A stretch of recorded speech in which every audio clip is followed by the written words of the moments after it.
来这件是发生伫去年1月，苗栗一个51岁女保险员，和一个25岁啉酒驶沙石仔车的司机弄死。死者家属要求赔偿金4000多万，想袂到这个司机真阿萨利当庭来答应讲要总赔，这嘛创下着苗栗地方法院创立以来上悬的赔偿金。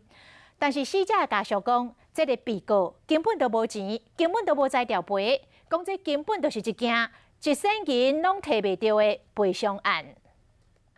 去年1月，51岁姓杨的女保险员半暝甲朋友伫车顶讲代志，和25岁姓王的沙石车司机啉酒驶车弄死。代志发生后，这个驾驶阁对死者家属呛声：“很嚣张啦，说什么要怎么告都没关系啦，反正最多被关而已啦。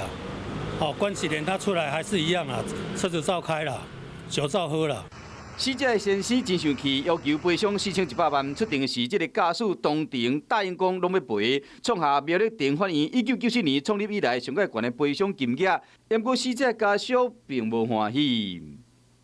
我哥哥他是希望他用我嫂子的名义捐一台救护车，顶多就差不多500多万。肇事者和他家属一直喊没有钱，500万的救护车他就没有办法赔付了，他何况这个4000多万。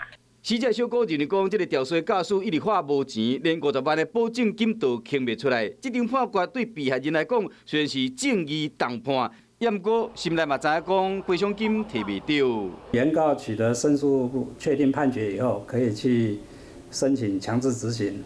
如果被告完全没有财产，那只能换发债权凭证。债权凭证就是日后被害人家属会使向法院申请扣押吊衰驾驶的财产，也是工作所得，强制执行赔偿。